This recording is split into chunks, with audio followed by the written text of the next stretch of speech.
Hi friends, welcome to my channel. First time ನನ್ನ channel ನೋಡ್ತಿದ್ರೆ subscribe ಮಾಡ್ಕೊಳ್ಳಿ friends. ಈ ವಿಡಿಯೋ ಇಷ್ಟ ಆದರೆ ಒಂದು ಲೈಕ್ ಕೊಡಿ. ಇದು ಬಂದುಬಿಟ್ಟು ಒಂದು ಹಾರ್ಟ್ ಡಿಸೈನ್ ಅಂತಲೇ ಹೇಳ್ಬೋದು. ಆಲ್ರೆಡಿ ನಾನು ಕ್ಯಾನ್ವಸ್ನ ಮಾರ್ಕ್ ಮಾಡಿ ಕಟಿಂಗ್ ಮಾಡ್ಕೊಂಡಿದ್ದೀನಿ ನೋಡಿ. ಇವಾಗ ಈ ಕ್ಯಾನ್ವಸ್ನ ನಾನು ಲೈನಿಂಗ್ ಮೇಲೆ ಇಟ್ಟು ಸ್ಟಿಚ್ ಮಾಡ್ಕೋತಾ ಇದ್ದೀನಿ. ನೀವು ಬೇಕಂದರೆ ಐರನ್ನು ಮಾಡ್ಕೋಬೋದು. ಇದು ಐರನ್ನು ಮಾಡ್ಬೋದು. ನಾನು ಮತ್ತೆ ಐರನ್ನು ಮತ್ತೆ ಅಂದ್ಬಿಟ್ಟು ನಾನು ಒಂದೇ ಸಲ ಸ್ಟಿಚ್ ಮಾಡ್ತಾಯಿದ್ದೀನಿ. ಮತ್ತು ಇವಾಗ ಈ ಸುತ್ತ ಸ್ಟಿಚಿಂಗ್ ಹಾಕ್ಕೊಂಡಾದ್ಮೇಲೆ ಮತ್ತು ಅದು ಏನು ಮಾರ್ಕ್ ಇರುತ್ತಲ್ಲ ಡಿಸೈನು, ಅದರ ಮೇಲೆ ಒಂದು ಸ್ಟಿಚ್ ಹಾಕ್ಕೊಬೇಕು. ಏನಕ್ಕಪ್ಪ ಸ್ಟಿಚ್ಚಿಂಗು ಅಂದರೆ, ನಾವು ಇವಾಗ ಲೈನಿಂಗ್ ಮೇಲೆ ಇಟ್ಟು ಸ್ಟಿಚ್ ಮಾಡಿದಾಗ ನಮ್ಗೆ ನೇರವಾಗಿ ಕಾಣಿಸ್ಬೇಕು ಮೇಲೆ ಸ್ಟಿಚಿಂಗು. ಇಲ್ಲ ಮಾರ್ಕಲ್ಲಿ ನೀಟಾಗಿ ಮಾರ್ಕ್ ಮಾಡ್ಕೋಬೇಕು, ಮೇಲೆ ಕಾಣಿಸೋ ಥರ. ಎರಡರಲ್ಲಿ ಒಂದು ಮಾಡ್ಕೋಬೇಕು. ನಾನು ಯಾವಾಗಲೂ ಈ ಥರ ಸ್ಟಿಚ್ ಮಾಡಿಬಿಡ್ತೀನಿ. ಅವಾಗೇನಾಗುತ್ತೆ, ನಮಗೆ ಮೇಲೇನೂ ಕಾಣಿಸುತ್ತೆ. ಆಮೇಲೆ ಡಿಸೈನ್ ಹೇಗಿದೆ ಹಾಗೇ ಸ್ಟಿಚಿಂಗ್ ಹಾಕಿರೋದ್ರಿಂದ ಅದ್ರ ಮೇಲೆ ನಾವು ಸ್ಟಿಚ್ ಹಾಕ್ಕೋಬೋದು. ಅದಕ್ಕೋಸ್ಕರ ನಾನು ನೀಟಾಗಿ ಇದೇ ರೀತಿ ಸ್ಟಿಚ್ ಮಾಡ್ಕೊಳ್ಳೋದು. ನೋಡಿ, ಇದೇ ರೀತಿ ಸ್ಟಿಚಿಂಗ್ ಮಾಡ್ಕೋಬೇಕು. ಇದು ಮಾಡ್ಕೊಂಡಾದ್ಮೇಲೆ ನಾವು ಮಾಮೂಲಿ ಬ್ಲೌಸ್ ಪೀಸ್ ಇರುತ್ತಲ್ಲ, ಅದ್ರ ಮೇಲಿಟ್ಟು ಸ್ಟಿಚ್ ಮಾಡಿಕೊಂಡು ಇನ್ನೌಟ್ ಮಾಡ್ಕೋಬೇಕು. ಹಾಗಾಗಿ ಈ ರೀತಿ ಸ್ಟಿಚಿಂಗ್ ಮಾಡ್ಕೊಳ್ಳೋದ್ರಿಂದ ಉಲ್ಟಾ ತಿರುಗಿಸ್ಕೊಂಡು ಮಾಡೋಕ್ಕೆ ಒಂದು ಸ್ವಲ್ಪ ಬೆನಿಫಿಟ್ ಇದೆ. ಇಲ್ಲ ಅಂದರೂ ನೀವು ಮಾರ್ಕರಲ್ಲಿ ಮಾರ್ಕ್ ಮಾಡ್ಕೋತೀನಿ ಅಂದರೂ ಮಾರ್ಕ್ ಮಾಡ್ಕೋಬೋದು, ಓಕೆನಾ. ಇಲ್ಲ ವೀಲರ್ ಇದ್ದರೆ ವೀಲರಲ್ಲಿ ಮಾರ್ಕ್ ಮಾಡ್ಕೋಬೋದು. ಇಲ್ಲ ಡೈರೆಕ್ಟಾಗಿ ನಾನು ಯಾವಾಗಲೂ ಇದೇ ಥರನೇ ಸ್ಟಿಚ್ ಮಾಡೋದು. ಒಬ್ಬೊಬ್ರಿಗೆ ಒಂದೊಂದು ಹೊಂದಾಣಿಕೆ ಆಗ್ಬಿಟ್ಟಿರುತ್ತೆ. ಆ ಥರ ನಮಗೆ ನನಗೆ ಆ ಥರ ಸ್ಟಿಚಿಂಗ್ ಮಾಡಿಕೊಂಡ್ರೆ ಮಾರ್ಕ್ ಮಾಡ್ಕೊಳ್ಳೋ ಥರ ಅಭ್ಯಾಸ ಆಗಿರೋದ್ರಿಂದ ಈಗ ಈ ರೀತಿ ಬ್ಲೌಸ್ ಪೀಸ್ನ ಕೆಳಗಿಟ್ಟು ಅದ್ರ ಮೇಲೆ ಇಟ್ಬಿಟ್ಟು ಈ ರೀತಿ ಸ್ಟಿಚ್ ಮಾಡ್ಕೋಬೇಕು, ಓಕೆನಾ. ನೀಟಾಗಿ ಅದೇನು ಶೇಪ್ ಇದೆ ಅದೇ ಶೇಪ್ಗೆ ಸ್ಟಿಚ್ ಮಾಡ್ಕೊಳ್ಳಿ. ಆವಾಗ ಏನಾಗುತ್ತೆ, ಶೇಪು ನೀಟಾಗಿ ಬರುತ್ತೆ. ಅದೇ ಕರು ಹತ್ರ ಸ್ವಲ್ಪ ನಿಧಾನಕ್ಕೆ ಸ್ಟಿಚ್ ಮಾಡಿ, ಸೂಜಿನ ಕೆಳಗಿಳಿಸಿ ಸ್ಟಿಚ್ ಮಾಡ್ಕೊಳ್ಳಿ. ಈ ಡಿಸೈನ್ ಬಂದುಬಿಟ್ಟು ಅವರೇ ಸೆಲೆಕ್ಟ್ ಮಾಡಿ ನನಗೆ ವೀಡಿಯೋನು ಕಳಿಸಿದ್ರು. ಹಂಗಾಗಿ ಈ ಡಿಸೈನ್ನ ಸ್ಟಿಚ್ ಮಾಡ್ತಾ ಇರೋದು.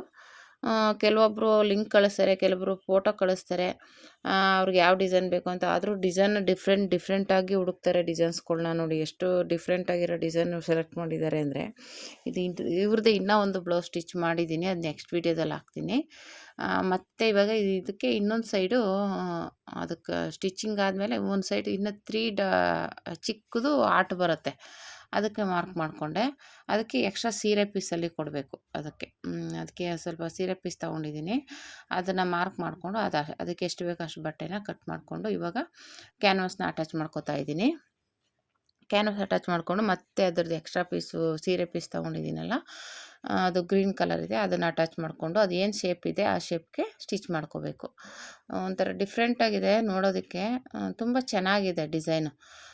ತುಂಬ ಇಷ್ಟ ಆಯಿತು ನನಗೆ ಈ ಡಿಸೈನು. ಈ ರೀತಿ ಸ್ಟಿಚ್ ಮಾಡಿಕೊಂಡು ಇಲ್ಲಿ ನಾನು ಸ್ಟಿಚ್ ಮಾಡ್ತಾಯಿದ್ದೀನಲ್ಲ, ಅದು ಆಲ್ರೆಡಿ ನಾನು ಮಾರ್ಕ್ ಮಾಡ್ಕೊಂಡಿದ್ದೀನಿ ಮಾರ್ಕರಲ್ಲಿ. ಹಂಗಾಗಿ ಅದು ಹೇಗಿದೆ ಡಿಸೈನ್ ಅದೇ ರೀತಿಯೇ ಸ್ಟಿಚ್ ಮಾಡ್ಕೋತಾ ಇದ್ದೀನಿ.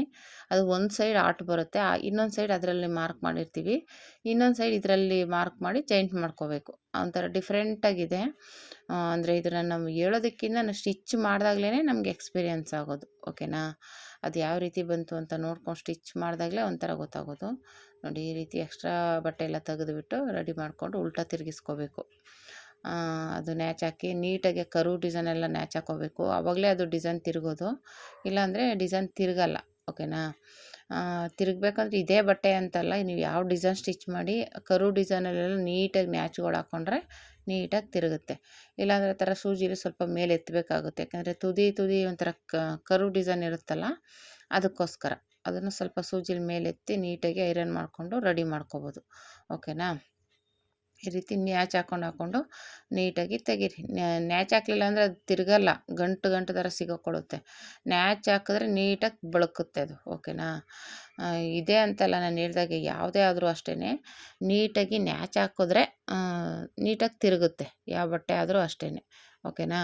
ಈ ರೀತಿ ಆಗಲಿಲ್ಲ ಅಂದರೆ ಆ ಥರ ಸೂಜಿಲಿ ಸ್ವಲ್ಪ ಮೇಲಕ್ಕೆ ತೆಗೀರಿ, ಬರುತ್ತೆ. ಸೂಜಿ ಸ್ವಲ್ಪ ಮೇಲೆ ಎತ್ಕೊಂಡು ತೆಗಿಬೇಕಾಗುತ್ತೆ, ಓಕೆನಾ. ಈ ಥರ ತೆಗೆದುಬಿಟ್ಟು ಆಮೇಲೆ ಮತ್ತೆ ಅದನ್ನು ಸುತ್ತ ಸ್ಟಿಚಿಂಗ್ ಹಾಕ್ಕೋಬೇಕು. ಒಂದು ಪಾಯಿಂಟ್ ಹೊಲಿಗೆ ಹಾಕ್ಕೋಬೇಕು ಅದ್ರ ಮೇಲೆ. ಅದು ಹಾಕ್ಕೊಂಡು ಆಮೇಲೆ ಮಾಮೂಲಿ ಇವಾಗ ಆಲ್ರೆಡಿ ಬ್ಲೌಸ್ಗೆ ಅಟ್ಯಾಚ್ ಮಾಡಿದ್ದೀವಲ್ಲ, ಇನ್ನೌಟ್ ಮಾಡ್ಕೊಂಡಿದ್ದೀವಲ್ಲ, ಅದಕ್ಕೆ ಇದನ್ನು ಇಟ್ಟು ಸ್ಟಿಚ್ ಮಾಡೋದು. ನಾನು ಅದಕ್ಕೆ ಪೈಪಿಂಗು ಕೊಟ್ಟೆ, ಚೆನ್ನಾಗಿರಲಿ ಅಂದ್ಬಿಟ್ಟು. ನನಗೆ ಎಷ್ಟು ಅದು ಚೆನ್ನಾಗಿ ಕಾಣಿಸುತ್ತೆ ಅನಿಸುತ್ತೆ ಆ ಡಿಸೈನ್ಗೆ ಅಷ್ಟು ಡೆಕೋರೇಷನ್ ಮಾಡ್ತೀನಿ ನಾನು. ಪೈಪಿಂಗ್ ಏನು ಅವ್ರು ಹೇಳಿರಲಿಲ್ಲ, ನಾನೇ ಪೈಪಿಂಗ್ ಕೊಟ್ಟು ನೀಟಾಗಿ ಈ ಡಿಸೈನ್ ಅಟ್ಯಾಚ್ ಮಾಡಿ ಚೆನ್ನಾಗಿ ರೆಡಿ ಮಾಡಿದೆ. ಒಟ್ನಲ್ಲಿ ತುಂಬ ಚೆನ್ನಾಗಿ ಬಂತು ಡಿಸೈನು, ಬ್ಯೂಟಿಫುಲ್ಲಾಗಿ ಕಾಣಿಸ್ತಾ ಇತ್ತು. ಈ ಥರ ಇನ್ನೂ 1, 2 ಹೊಲಿದ್ರೆ ಅವಾಗ ಇನ್ನೂ ಚೆನ್ನಾಗಿ ಬ್ಯೂಟಿಫುಲ್ಲಾಗಿ ಫಿನಿಶಿಂಗ್ ಎಲ್ಲ ಇನ್ನೂ ನೀಟಾಗಿ ಬರುತ್ತೆ. ಓಕೆನಾ. ನೋಡಿ ಇವಾಗ ಇದು ರೆಡಿ ಮಾಡಿ ಇಟ್ಕೊಂಡಾದ್ಮೇಲೆ ನೀಟಾಗಿ ಕಟ್ ಮಾಡಿ ತೆಗೆದುಬಿಡಬೇಕು. ಸ್ಟಿಚಿಂಗ್ ಆದಮೇಲೆ ಇವಾಗ ಇನ್ನೌಟ್ ಮಾಡ್ಕೋಬೇಕು ಅದನ್ನು. ಇವಾಗ ಅದಕ್ಕೆ ಫಸ್ಟೇ ಅದು ಪೀಸ್ ರೆಡಿ ಮಾಡಿಕೊಂಡೆ. ಇವಾಗ ಇದನ್ನು ಇನ್ನೌಟ್ ಮಾಡಿ ನೀಟಾಗಿ ತೆಗೆದುಬಿಟ್ಟು ಆಮೇಲೆ ಮತ್ತೆ ಅದನ್ನು ಇಟ್ಟು ಅಟ್ಯಾಚ್ ಮಾಡ್ಕೋಬೇಕು. ಓಕೆನಾ. ಅಟ್ಯಾಚ್ ಮಾಡಿಕೊಂಡು ಈ ರೀತಿ ನ್ಯಾಚ್ ಹಾಕ್ಕೊಂಡು ಉಲ್ಟಾ ತಿರುಗಿಸ್ಕೋಬೇಕಾಗುತ್ತೆ. ಉಲ್ಟಾ ತಿರುಗಿಸ್ಕೊಂಡು ಆದಮೇಲೆ ನಾವು ಆಲ್ರೆಡಿ ಫಸ್ಟೇ ರೆಡಿ ಮಾಡ್ಕೊಂಡಿದ್ದೀವಲ್ಲ ಅದನ್ನು ಅಟ್ಯಾಚ್ ಮಾಡ್ಕೋಬೇಕು. ತುಂಬಾ ಈಸಿ ಅನಿಸುತ್ತೆ, ಆದರೆ ಸ್ಟಾರ್ಟಿಂಗ್ ಬಿಗಿನರ್ಸ್ಗೆ ಸ್ವಲ್ಪ ಕಷ್ಟ ಅನಿಸ್ಬೋದು. ಏನಿಲ್ಲ, ಒಂದು ಬ್ಲೌಸ್ ಸ್ಟಿಚ್ ಮಾಡಿದ್ರೆ ನಿಮ್ಗೆ ಆರಾಮಾಗಿ ಸ್ಟಿಚ್ ಮಾಡ್ಬೋದು, ತೊಂದರೆ ಏನಿಲ್ಲ. ಅದೇ ಒಂದೊಂದು ಚಿಕ್ಕ ಚಿಕ್ಕದು ಡಿಸೈನ್ಗಳನ್ನೆಲ್ಲ ಟ್ರೈ ಮಾಡ್ತಾ ಇರಬೇಕು. ಆವಾಗಲೇ ಈ ಥರ ಡಿಸೈನ್ಸ್ನ ಟ್ರೈ ಮಾಡ್ಬೋದು ಅನ್ನೋ ಒಂದು ಕಾನ್ಫಿಡೆಂಟ್ ಬರುತ್ತೆ. ಓಕೆನಾ. ಇಲ್ಲ ಆಗಲ್ಲ ಅಂತ ಕೂತ್ಕೊಂಡ್ರೆ ಯಾವ ಡಿಸೈನು ಸ್ಟಿಚ್ ಮಾಡೋಕ್ಕಾಗಲ್ಲ ನಾವು. ಯಾವುದಾದ್ರೂ ಸಿಂಪಲ್ ಡಿಸೈನ್ಸ್ನ ಚಿಕ್ಕ ಡಿಸೈನ್ಸ್ಗಳನ್ನ ರೆಡಿ ಮಾಡ್ತಾಯಿದ್ರೆ ಆವಾಗ ನಮಗೆ ಈ ಥರ ಒಂದು ಸ್ವಲ್ಪ ಗ್ರ್ಯಾಂಡಾಗಿರೋ ಡಿಸೈನ್ ರೆಡಿ ಮಾಡೋಕ್ಕೆ ಒಂದು ಕಾನ್ಫಿಡೆಂಟ್ ಬರುತ್ತೆ. ಓಕೆನಾ. ಆಗಲ್ಲ ಅಂತ ಕೂತ್ಕೋಬಾರ್ದು. ಯಾವುದೇ ಆದ್ರೂ ಅಟ್ಲೀಸ್ಟ್ ನಮ್ಮ ಬ್ಲೌಸ್ಗಳನ್ನ ರೆಡಿ ಮಾಡ್ಕೋತಾ ಇದ್ದರೆ ಅವಾಗ ನಾವು ಬೇರೆಯವ್ರಿಗೆ ಹೊಲಿಯೋಕ್ಕೆ ಈಸಿ ಆಗುತ್ತೆ. ಆವಾಗ ನಮ್ಗೆ ಆಲ್ರೆಡಿ ಒಂದು ಸಲ ಹೊಲ್ದಿರ್ತೀವಲ್ಲ, ಕಾನ್ಫಿಡೆಂಟ್ ಬರುತ್ತೆ. ಓ ಈ ಥರ ಹೊಲಿಬೋದು ಅಂದಾಗ ಅವಾಗ ಬೇರೆಯವ್ರು ಕೇಳಿದ ತಕ್ಷಣ ನಾವು ಹೊಲ್ಕೊಡ್ಬೋದು. ಓಕೆನಾ. ನೋಡಿ ಈ ರೀತಿ ತಿರುಗಿಸ್ಕೊಂಡಾದ್ಮೇಲೆ ಈ ರೀತಿ ಬಂತು.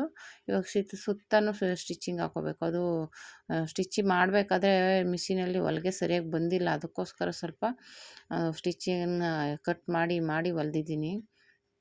ಸ್ವಲ್ಪ ಡಿಸ್ಟರ್ಬೇ ಆಗಿದೆ, ಅದು ಹೊಲಿಬೇಕಾದ್ರೆ ತುಂಬಾ ಡಿಸ್ಟರ್ಬ್ ಆಯಿತು.